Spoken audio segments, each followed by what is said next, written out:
ፒውር ፖቴንሻሊቲን እንዴት ኤክስፒሪየንስ እናርግ? የቤት ስራ እንግዲህ ይሄ ነው። one way through the practice of silence and meditation. meditation የሚለውን ቃል ብዙ ሰው ይጠላዋል፣ ግን ሁሉም ሜዲቴት እያደረገ ነው የሚኖረው። መቆዘም አይደለ? መቆዘም፣ ማሰላሰል፣ ጥሞና ውስጥ መሆን፣ መጠየቅ፣ እነዚህ ሁሉ ሜዲቴሽን ናቸው። ስለዚህ ከመጠየቅ ይጀምራል ማለት ነው። የመጀመሪያው ሐሳባችሁን ምን እያሰባችሁ እንደሆነ መጠየቅ። ሐሳባችሁን ራሱ ጠይቁት። እስኪ ምን እያሰብኩ ነው? ብዙ ሰው ምን እንደሚያስብ አያውቅም። አስቤ እንትን አደረኩ ይላል። አስቧለን ፕሮግራም ሆኖ እንዳሻንጉሊት ተሞልቶ በተሞላው ልክ ነው የሚሄደው። ስለዚህ ሳይለንስ፣ ዝም ማለት። በቀን 5 ደቂቃ ዝም ማለት ትችላላችሁ።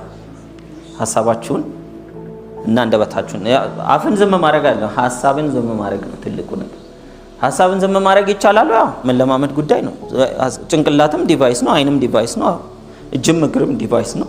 ዲቫይሱን ስዊች ኦፍ ማድረግ፣ ሲያስብ መልሶ ባዶ ማድረግ። ለማድረግ የተለያዩ ሜቶዶች ይኖራሉ፣ ዘዴዎች ይኖራሉ። አንብቡ፣ ጠይቁ፣ ቼክ አድርጉ። ለምን ሳይለንስ እና ሜዲቴሽን ውስጥ መግባት የማይችል ሰው ጸልዮ አያውቅም። አብዛኞቻችን ለጸሎት ስንቀመጥ ወይ የተማርነውን ነገር ነው ምን ደግሞ ሐሳባችን እኮ ይሄ ነው። ጸጥ ስንል ከሐሳብ ትርምስ ስንወጣ ከፈጣሪ ጋር መግባባት የምንችልበት ስቴት ማለት እሱ ነው። በዛ ጊዜ የጠየቅናቸው ጥያቄዎች መልስ የሚሆኑ ሐሳቦች፣ ጥንካሬዎች፣ መንገዶች፣ ሰዎች፣ ሁኔታዎች ይሰጡናል። ስለዚህ የመጀመሪያውን የምናሳካው በሱ ነው። the law of giving and receiving ሁለተኛው ህግ ነው፣ የስኬት ህግ። ሁሉ ጊዜ ያው ስፒሪቹዋልም ነው ይሄ መስጠትና ምን ማድረግ giving and receiving። በቃ ሰጥተን ነው የምንቀበለው። በዚህ ምድር የዘራነውን እናጭዳለን አይደል? መዝራት ግን እና መስራት ይለያያሉ። የዘራነውን ምን ማለት we must give and receive in order to keep money። ብዙ ሰው ገንዘብን ሆርድ ነው የሚያደርገው፣ ሲያገኝ እንዳይጠፋ ብሎ ያስቀምጧል። ማስቀመጥ ማለት ትልቅ ማጥፋት እሱ ነው። ሴቪንግ፣ ኢንቨስትመንት እና ሆርድ ማድረግ ይለያያሉ። ሴቪንግ ለብቻው ነው፣ ኢንቨስትመንት ለብቻው ነው። ብዙ ሰዎች ግን ይሄ ሳወጣው ስለሚያልቅብኝ በሚል ስሜት ነው የሚያስቀምጡት። እንደሱ ከሆነ አግባብ አይደለም።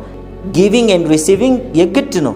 ኢንኦርደር ገንዘብን ኪፕ የምናደርገው ወይም ደግሞ ገንዘብ ከኛ ጋር በብዛት እንዲኖር ከፈለግን በትክክለኛ ቦታ ላይ መሽከርከር አለበት፣ መንቀሳቀስ አለበት ገንዘብ።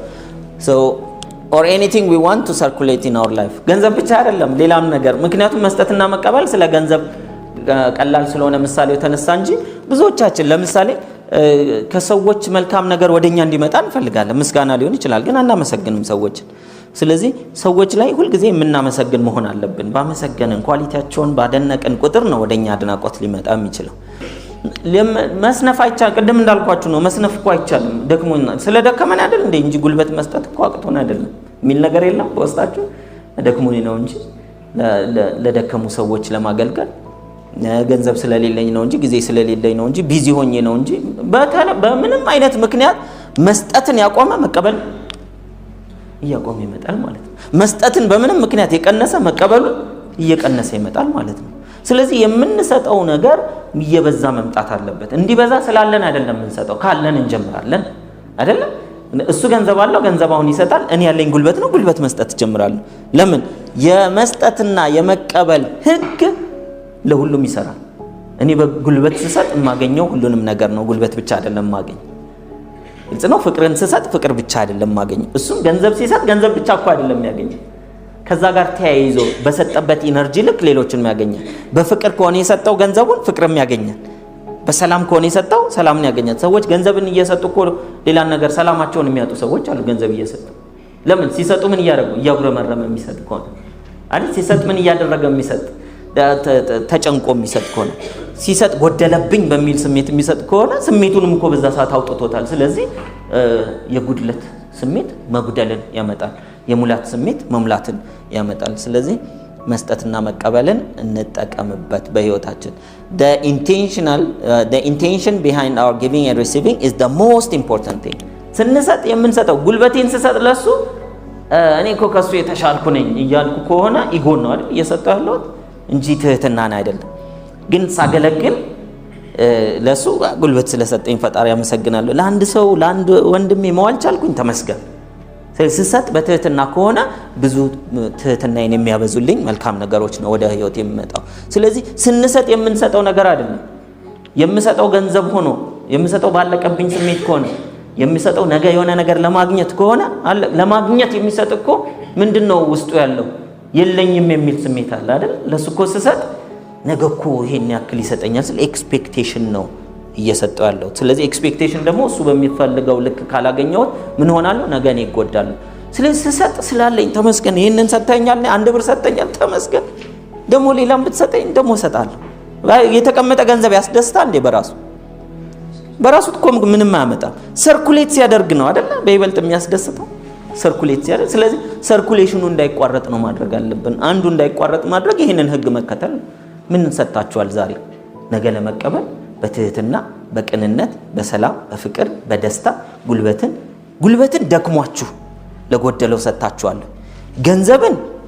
ገንዘብ ጎሎባችሁ ከናንተ በላይ ለጎደለበት ሰጣችኋል። አንዳንድ ጊዜ ሶሻል ሚዲያ ኤክስፔሪመንቶችን አታዩ አይደል? የኔ ቢጤዎችን ጎዳና ተዳዳሪዎችን ሄደው ገንዘብ ስጠኝ ያላቸው ሰዎች ሆነው ግን ጎሎብኛል እባክህ ስጠኝ ሲሉ ያላቸውን ሳንቲም እንካ በቃ ይሄን ያለው ለምን ሰጠኝ ሲባል በቃ እኔ ነገም ቢሆን አገኛለሁ፣ ለኔ ብዙም ልዩነት የለውም፣ አንተ ግን ለመጀመሪያ ትኩስ ተቸጋሪ ነው፣ እኔ ሲኒየር ነው።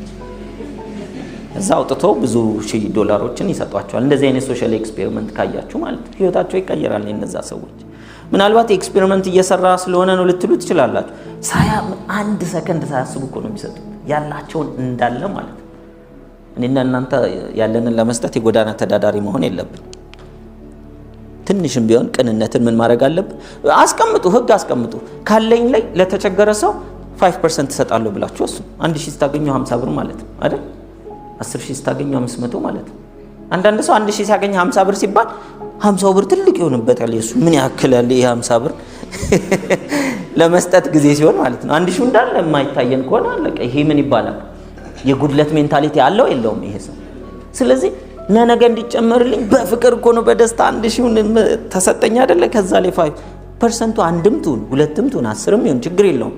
ግልጽ ነው። ግን አስቀምጡና ከማገኘው ገንዘብ ላይ ለተቸገረ ልቤን ለነካኝ ለማንኛውም ይሄን ያክል ፐርሰንት ሁልጊዜ ብላችሁ ገቢ ስታገኙ የሆነ ለብቻው አስቀምጡ። ከዛ ያወጣችሁ ስጡ። 100% ስጡ አላልኩም። ተቸጋሪው እናንተ እንዳትሆኑ ማለት ነው።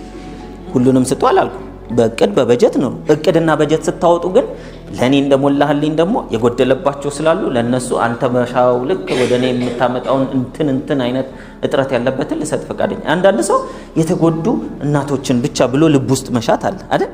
አንዳንዱ ሰው ደግሞ ህፃናትን፣ አንዳንዱ ሰው አዛውንቶችን፣ አንዳንዱ ሰው ጎዳና ተዳዳሪ፣ አንዳንዱ ሰው የታመመን አይደል? የታመመን ብቻ የመስጠት ፍላጎት ያለው። አይዟችሁ ሌላውስ ምን ይሆን አትበሉ። ለሌላውም መሻትን በልብ ውስጥ አስቀምጦለታል ፈጣሪ።